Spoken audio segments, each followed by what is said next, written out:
He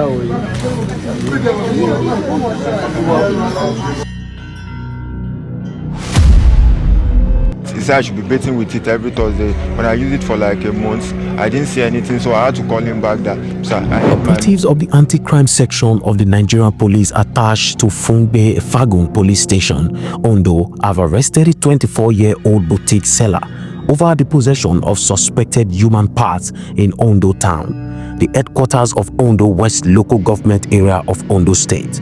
The suspect, identified as Franklin Akinyosoye, was arrested on Sunday at the Elewuro area of the town. He is currently in police custody, where he is being questioned by officers of the anti-crime section. According to police sources, the incident occurred in 2024 and threw the entire community into fear after a human head was discovered inside a sack in the suspect's rented apartment. Investigations revealed that Franklin, whose boutique business was not doing well, allegedly decided to seek spiritual help to boost his income. Reports say he complained to his uncle about his struggling business, and the uncle introduced him to a native doctor in Ikirun, Ifelodun local government area of Osun State. Franklin was said to have visited the native doctor and requested a powerful charm that would make his business grow rapidly and bring in huge money, enough to buy expensive cars and build a mansion. However, the native doctor reportedly told him that such wealth could not be achieved with a simple charm. He allegedly demanded human parts, including a human head, to prepare the ritual. Franklin initially objected, saying he could not kill anyone. The native doctor then told him he would provide the required items himself, but at a high cost. Reports say Franklin agreed and paid 200,000 naira for the ritual materials, including the human parts, other items. After some days, the native doctor allegedly contacted him and told him the items were ready. Franklin went to the shrine, collected them, and returned to Ondo. He was reportedly instructed to bath with the charm every Thursday, with the promise that his business would begin to flourish massively. Franklin allegedly followed the instructions, but after several attempts, nothing changed. His business remained the same. Angered by the failure of the charm, Franklin reportedly contacted the native doctor and demanded a refund. The herbalist allegedly promised to refund only part of the money. He paid 20,000 and asked for more time to complete the remaining balance, which Franklin rejected. According to reports, Franklin asked the native doctor to come and retrieve the ritual items since they did not work, but the herbalist refused. In frustration, Franklin reportedly packed all the charms, including the human head and other parts, into a cellophane bag and dumped them near the fence inside his compound. On the day of the incident, the landlord's teenage son was playing around the area and noticed the bag. Out of curiosity, he opened it and discovered something suspicious. He immediately ran to inform his father.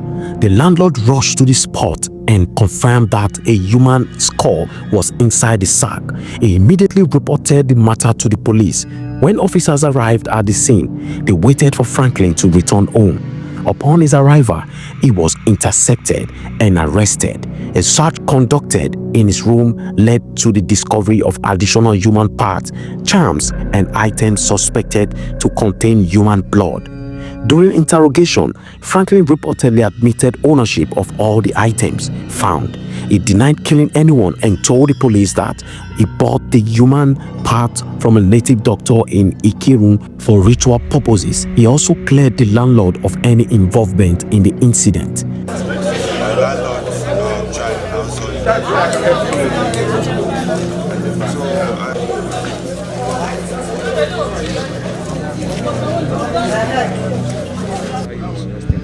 Okay, last year my uncle took me to the herbalist. So when we get to the herbalist at Ikirun, so the herbalist asked me that what happened, why are we here? So I told the herbalist that my business is not going well and things is getting hard for me. So he now said, okay, that he will do something for me. I said, okay, no problem.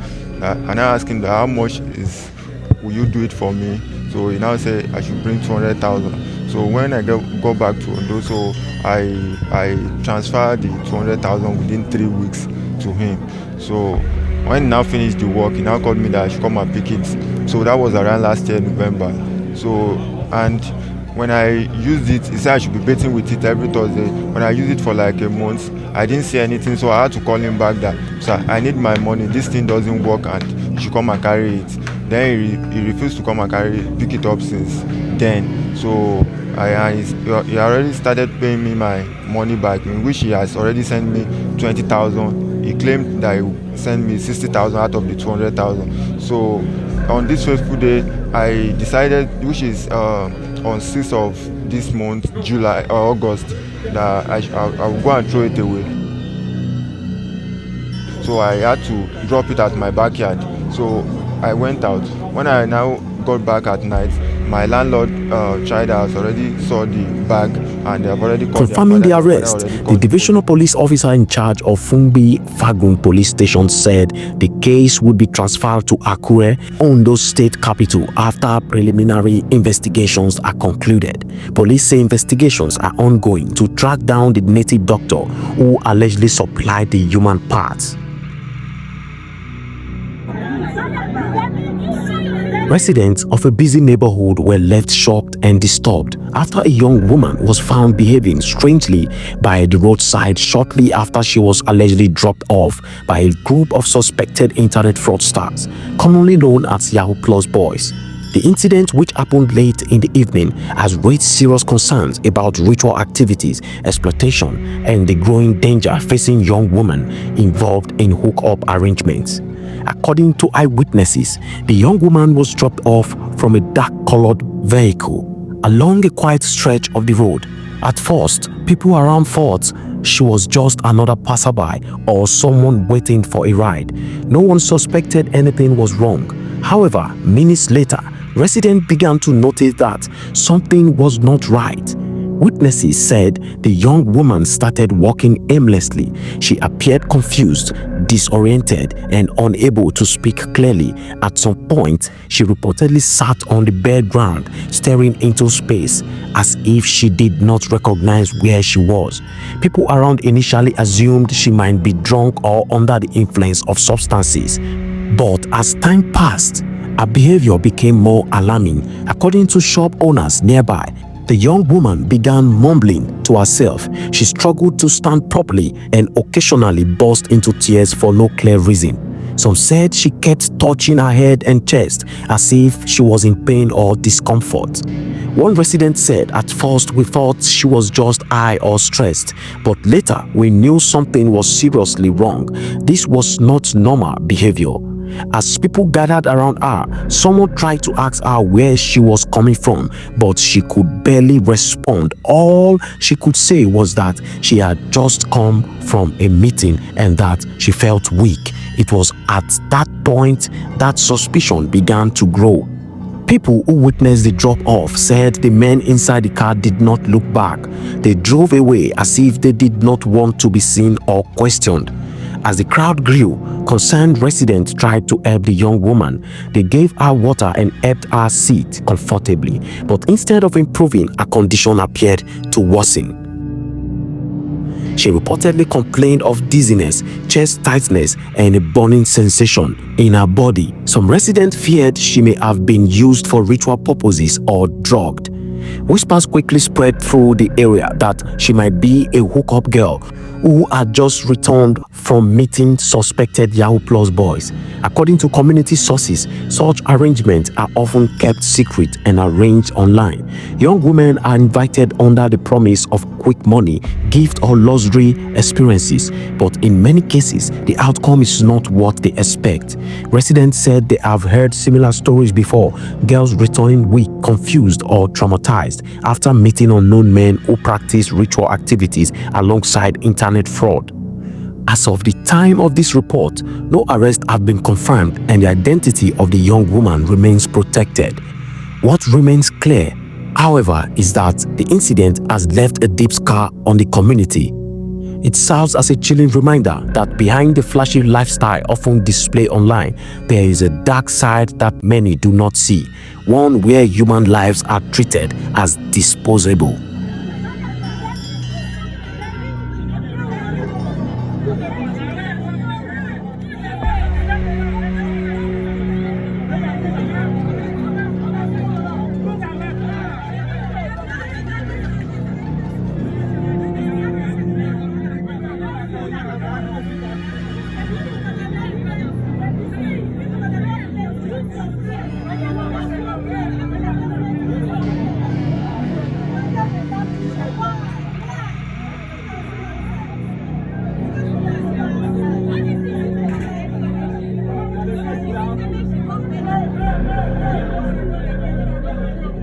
In Port Harcourt, the community waits for answers, hoping that this incident will not become just another forgotten story in the long list of silent victims.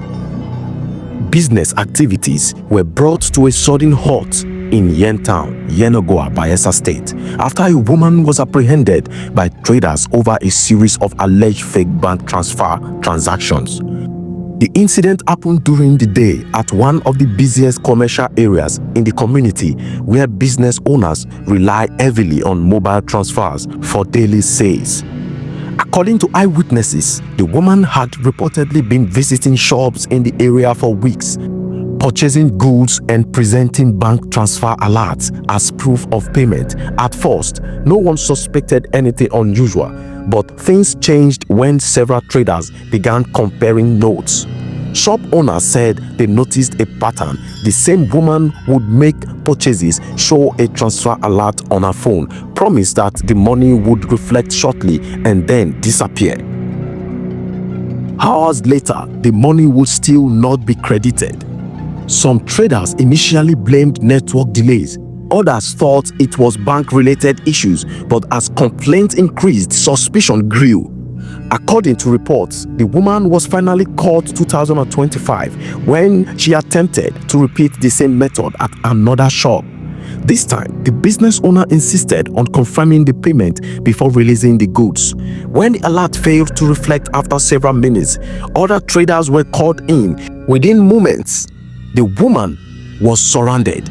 Eyewitnesses said instead of showing fear of remorse, she became aggressive and defensive. She reportedly spoke harshly to the traders, insisting that nothing was wrong and daring anyone to touch her. As the crowd grew, business owners demanded explanations. Some asked how many times she had done the same thing in the area. Others demanded she return the goods she had collected from the previous shops. At that point, the situation turned tense. The woman was restrained as traders recovered items allegedly obtained through fake transfers.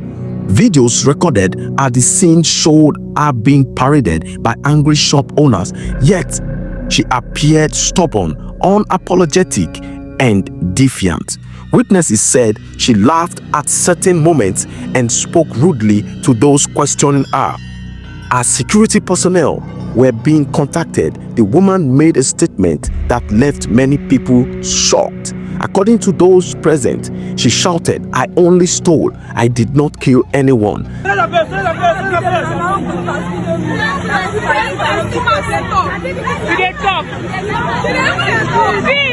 That single sentence changed the mood of the entire scene. People around went silent. For many, the statement raised disturbing questions. No one had accused her of killing anyone. Yet, in her defense, she felt the need to draw a line between theft and murder. Traders began asking one another what kind of thinking produces such a response. Some residents said the statement reflected a growing moral crisis where crime is now ranked by severity in the minds of perpetrators, where stealing is seen as a small offense simply because it did not involve taking a life. For many observers, that moment was more frightening than the alleged crime itself. Community members describe it as a clear sign of how normalized fraud and theft have become in everyday life. Some said the woman's confidence suggested this was not her first time.